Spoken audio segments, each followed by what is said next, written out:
So today we are gonna, oh, it's too heavy. Ugh. I have a lot of mending. Oh my gosh. And most of this is vintage. So today I'm going to take you along as I do my vintage mending pile, and I'm going to dye some things, and I have some visible mends that I have to figure out how to make look decent. And I just in general thought that now would be a good time to do this because I have been meaning to repair some of these things for actual years. I know that a lot of people this year are trying to do a no buy 2024, so this might be a helpful video for you if you want to learn how to mend and make do with the clothes that you have. Let's get into it.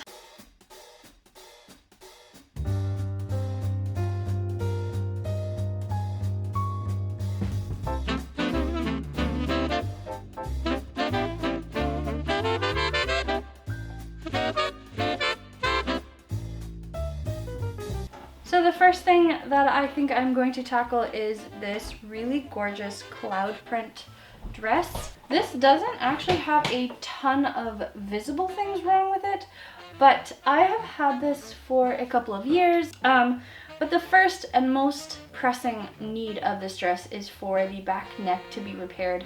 And other than that, I actually think this dress is nearly ready to wear. The little belt loop here is broken. Both of the belt loops are broken, and to be honest, I don't really wear belts with my dresses anymore, so I might just remove them. Okay, so for this dress, originally I thought I was going to add a patch of fabric in here because both the outer fabric and the inner facing were ripped, but as it turns out, they were ripped not in a straight line, so I was able to use the inside fabric as the security for sewing over the back neck, and I did not do this very elegantly. I will say there are probably much nicer ways to mend a rip like this. However, since I'm not planning to sell this and I'm planning to keep this and wear it as is around my house, I don't particularly mind mending it the way that I did, which is just to zigzag stitch alongside of it, making sure I have fabric underneath so that it is a little more stable. This dress, I think, is probably beginning to dry rot, along with a couple of others that I fixed today. It's not super weak yet, but I do think that this tear is a result of the fabric just weakening with age and with where it was stored and it was worn the most. This dress is from when Lacey Faye went to a hoarder house, and one of the ladies that lived at that hoarder house was my size, and so she sent me quite a few dresses from that hoard, but they were definitely not all stored in a way that would preserve them, and this was unfortunately one of the dresses that didn't get stored very nicely. And you will probably be happy to know that I did not remove the belt loops because I discovered it was a seam pop. It was not that they were broken. So I put them back into the seam and I repaired the seam, and that was all that I had to do for this beauty.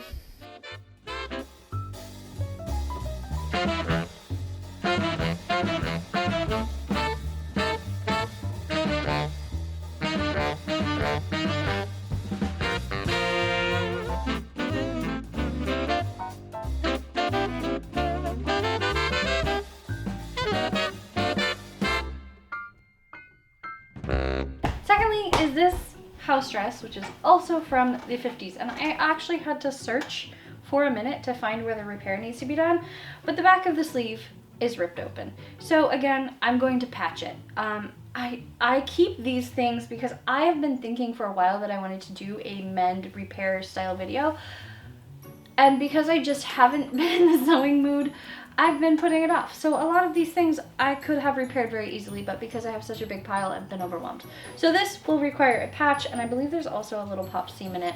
That's going to be my second project. So to patch this underarm area, which initially I thought was cut, but I believe after talking to my friend Stephanie that it probably is starting to weaken as well, I just grabbed a quilting square. I thrift fabric all of the time, and I grabbed a bag of scraps back at a garage sale. It was free.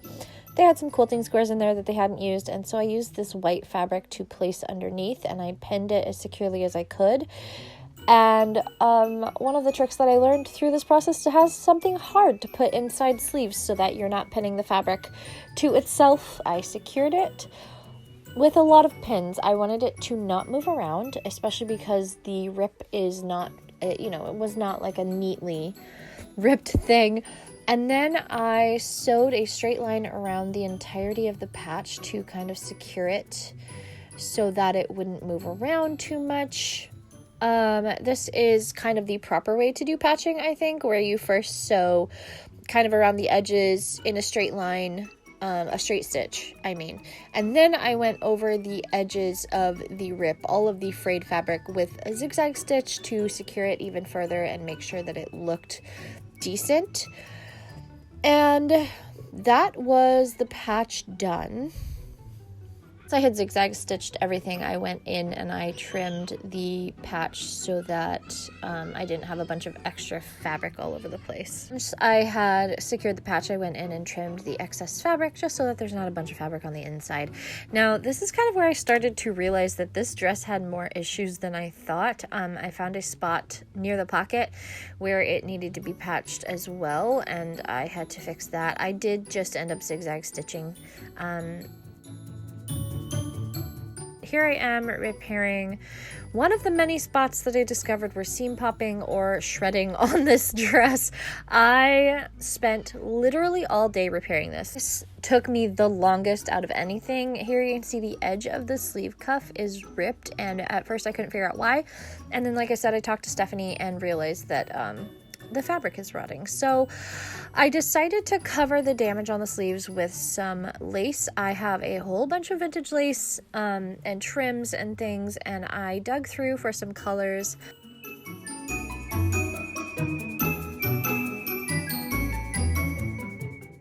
And then I put up a little poll on my Instagram. If you are not following me there, it is Kristina with Love. And as I was looking over the garment, I realized that the little loop for the necktie was completely shredded as well. So I took that off with a seam ripper so that I could replace it with a better one. And I decided to just use some white cotton. It's not particularly fancy, but it'll do. I literally just measured how large this little piece was onto the fabric, and then I cut it. I sewed along this edge that I am cutting once the fabric was right sides together, and then I added the lace that I was going to add to the sleeves onto this little loop as well, kind of to make it tie in and look decent. To secure the lace onto this loop, I did sew down both edges just in white thread so that it wasn't going to be scooting around anywhere. And then I reattached that to the bodice.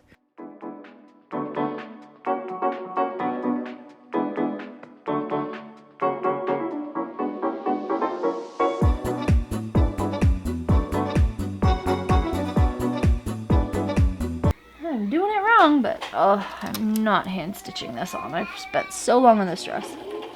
And as you could hear me say there, I did not want to hand stitch this lace onto this dress because I had spent so much time doing it. So I kind of awkwardly sewed it on with the sewing machine, and it worked.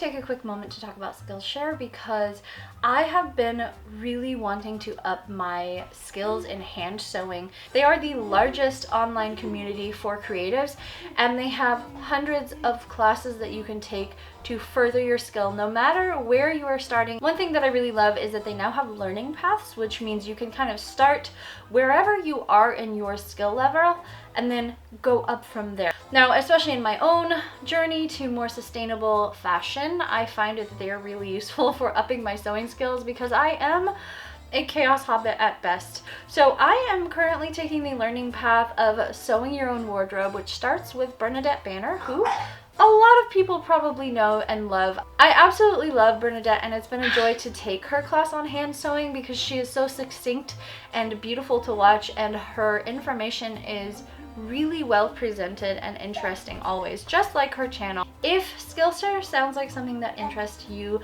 the first 500 people to click my link down below will get a full free month from Skillshare. I really think that, especially on a sustainable fashion journey, Skillshare is a great place to go and learn everything from how to sew, how to dye fabrics, how to up your game if you plan to market your skills, how to photograph, how to do video, how to video edit. There are so many opportunities to learn on Skillshare in the creative realm, and I just think it's a really great tool to have as we all try to be a little bit more sustainable and apply those skills to our everyday life. Thank you to Skillshare for sponsoring this video, and let's get back to mending. Third, and this is one that I've been really excited about, is this purple 1940s house dress that, again, I've had for a while.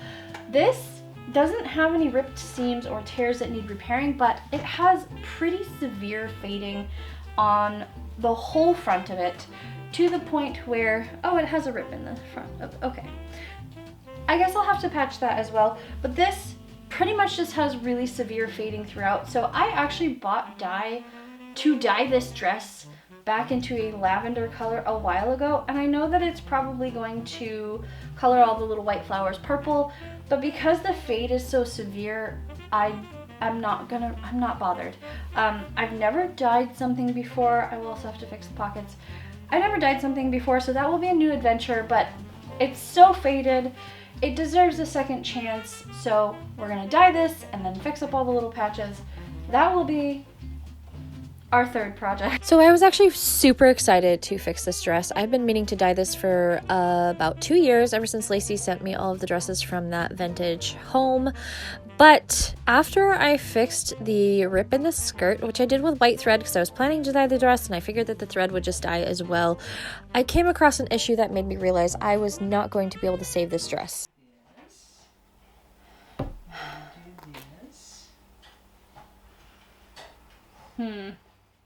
You don't know what that was. That is dry rotting. The dress literally just ripped while I was trying to turn it over to look at the sleeve. There had not been a tear there before.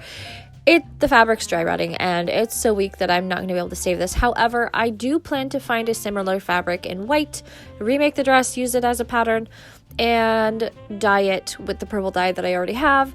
And in the meantime, I decided to finish this vintage UFO. That's an unfinished object, if you don't know.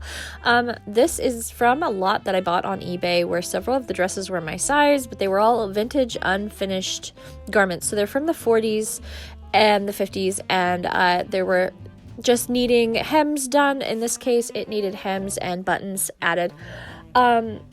And I have just been putting it off because I wanted to, some of them need like sleeves and I don't have fabric to match. So like there are just little things where I really wanted to make sure that I was finishing these garments as nicely as I could, and I didn't have what I needed.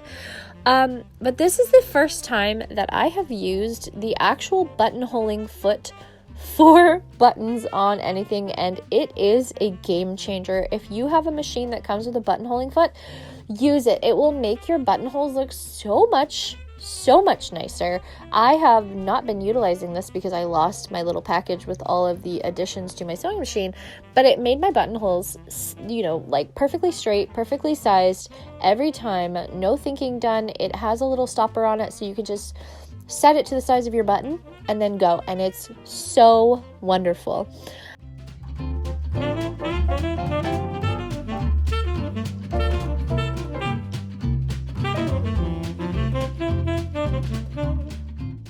And I sewed on the buttons, and that was all that I had to do.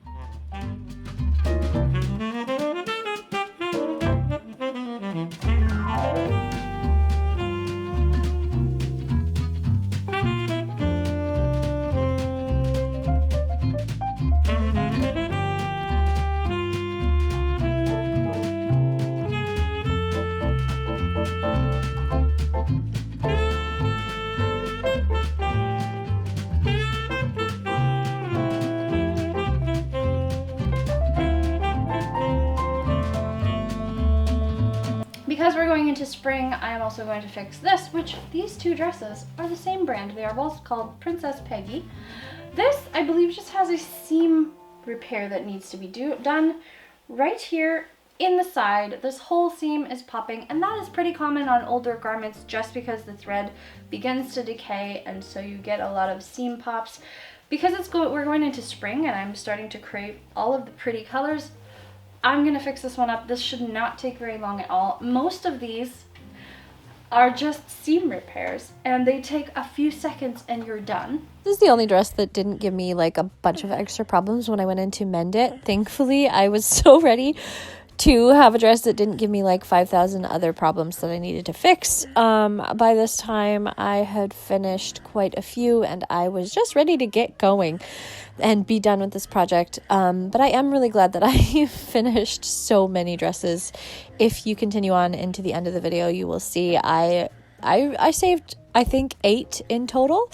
Anyhow, this one was pretty straightforward. It just was a straight stitch down 1 or 2, I think maybe there were 2 pop seams, one kind of at the back of the waist and then one under an arm.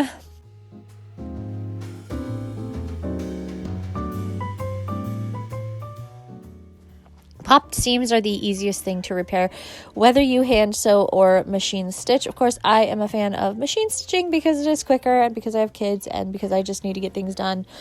But if you need beginner sewing help, definitely go check out Skillshare. They literally have classes for both hand and machine sewing that you can utilize to learn how to sew, and I cannot praise them enough. Just want to say that like they have been an amazing resource for me, and I've been sewing for years and years and I'm still learning new things about sewing. So whatever your creative endeavor is, they have painting and they have camera work and they have so many things that you can learn on Skillshare, and they really are a good resource.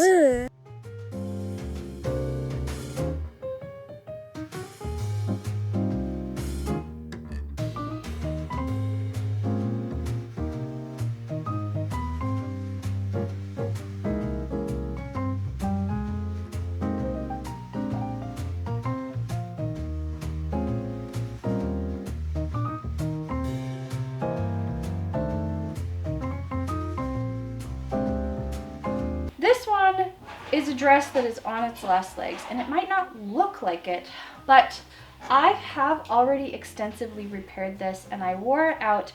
The fabric is beginning to shred, so I'm gonna have to add a little bit of patching right here. I have already repaired another spot like this next to another button, so the fabric is just weakening with age. I have to be pretty careful when I wear this, but it's so beautiful. I am not ready to let it go and not put it on my body. So this dress is also dry rotting, but I decided that I would repair it and I will try to wear it as many times as I can before it gives up the ghost. This is another dress from the dresses that Lacey sent me. This lady had amazing taste, and I wish that I could just keep these forever.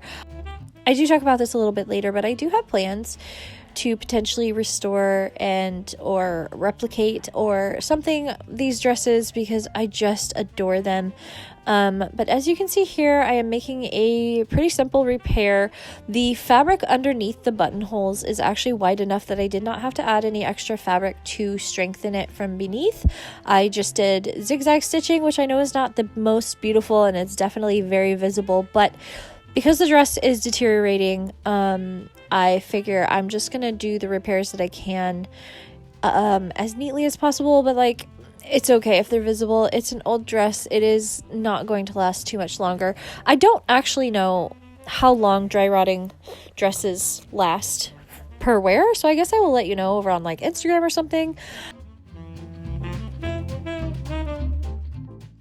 Never fear, even though I know that this dress is on its last legs, I think I could use this dress as a pattern and remake it somehow, and I'm just kind of waiting on some responses from some people to see what can be done. But I repaired that, and the dress is wearable for now until it decides to disintegrate further, and it's so beautiful.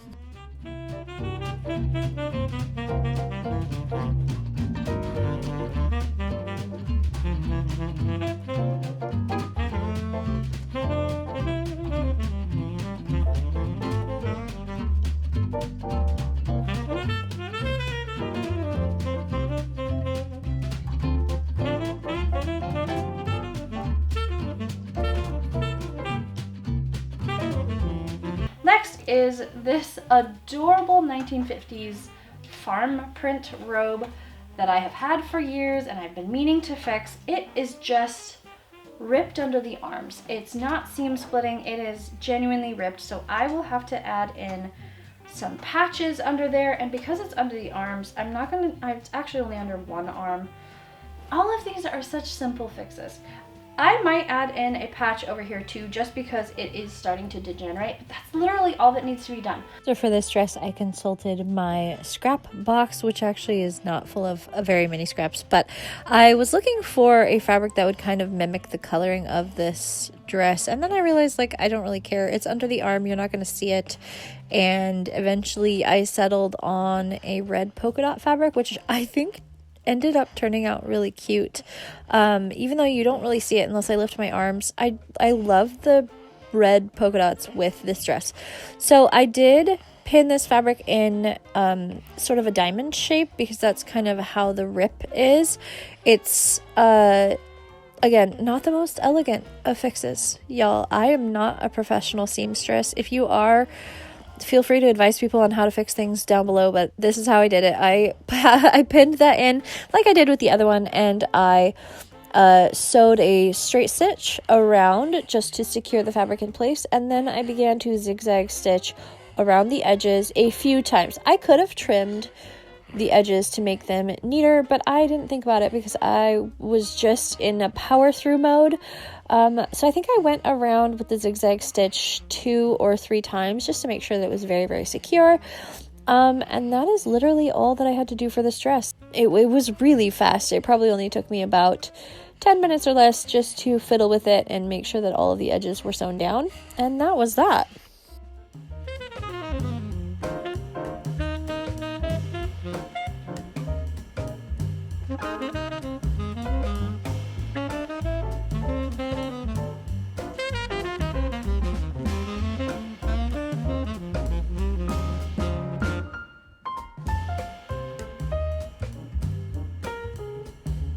Next up is this 1920s dress, which I may end up selling because I don't know that it looks very good on me. Actually, I think this is 30s.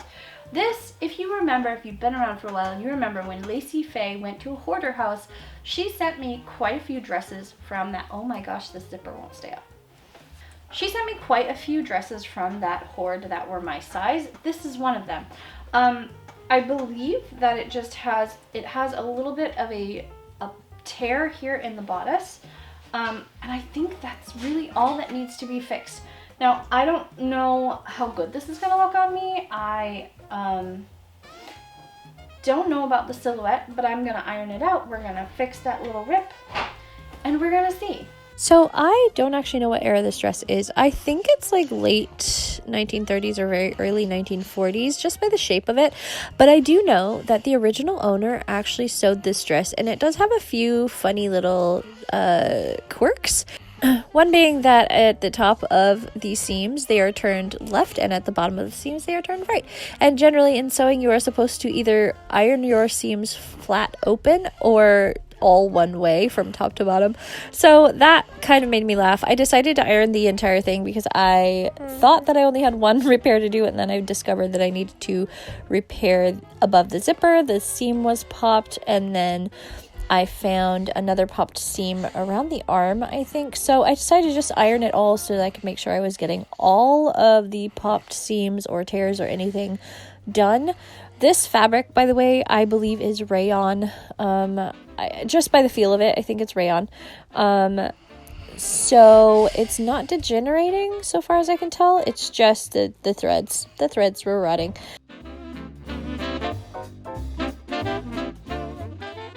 Originally, I didn't know if I liked the shape of it on me. I think that she was a little bit more busty than I am, but after fixing it and ironing it and styling it, I actually ended up really liking this, so I will be keeping it for now. As you can see, I'm watching Rachel Maxey as I fix the popped seam above the zipper.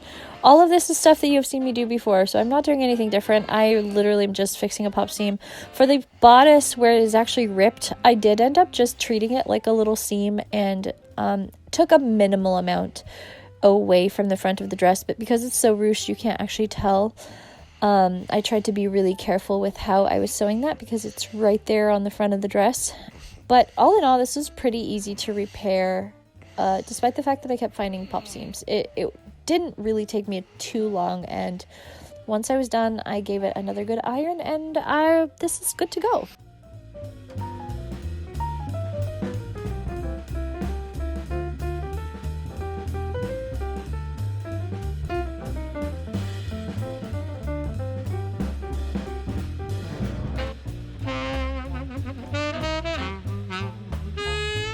Actually, I found one more that I really want to mend because I love this dress. I think it's so pretty, but again, the fabric is just weakening, and I believe this has a rip, yep, right here on the front that I'm going to patch. Maybe not that subtly, but I don't really care because I'm still giving these clothes a new life. Like I said, this is not going to be a invisible repair. It is right there on the front, and I'm using polka dot fabric to fix this. I try not to buy new fabric unless I absolutely have to, so I am just using what I have in my house for all of these repairs. I think it's really important to just use what you have, and especially because these are older. This one, I think the fabric is starting to weaken here. This is a repair that's been done before, and then I had to do it when I got the dress, and then it came apart again, so I decided to make it a proper patch. And this time I'm actually doing it how you are supposed to do patching, I think, which is that you sew a straight stitch all the way around. I sewed it in a square, and then I trimmed away all of the damaged fabric after I had the square sewn to secure the patch in place.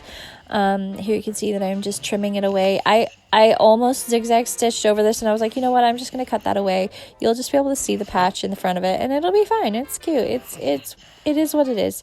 It's a reminder that old things can still have new life, and I think it's really, really important to consider as the world keeps going down this path of consumerism and just wanting new things all of the time. I think it's really important to have a conversation piece like this where you can see like, oh yeah, I've been repairing this for years now and it's still going. Like, garments can last for a long time with just a few very simple skills.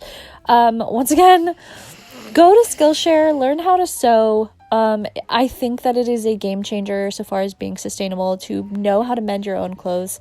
Here you can see I'm zigzag stitching around that patch, and it's visible, but it's cute, and from far away you can't actually tell, but I still think it's cute and I love it, and I'm glad that I finally fixed it so I can wear it a few more times before maybe the fabric gives out for good.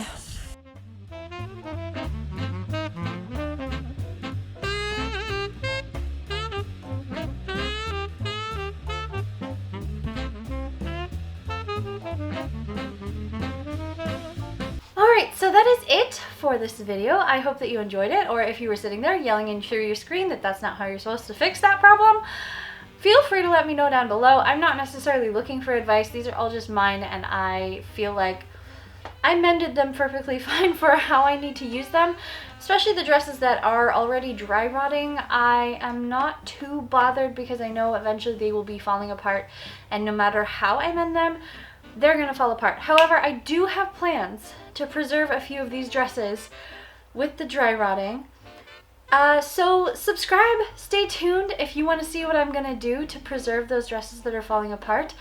I'm very, very excited to show you what I'm gonna do, but until then, that was it. That was this. Thank you for joining me in this mending pile adventure. If you want to see more videos like this from me, let me know down below. I have a lot more to conquer. I have some alterations to do. I have some fabric dyeing that I want to do. So, all in all, I have a lot more mending that I could share with you. If you're interested in that sort of thing, let me know so I know to film a future video like this. Thank you again to Skillshare for sponsoring this video. As always, if you would like to get a full free month of Skillshare, you can use my link down below. The first 500 people to click through will get that deal. I really think that if you are on a sustainable fashion journey, they are a great place to start, where you can learn to make your clothes, mend your clothes, all of that, but they have so much more for you to learn, so check them out. But that is it for this video. As always, I hope that wherever you are feeling safe and loved, and until I see you again, have a beautiful day, and thank you for watching. Bye!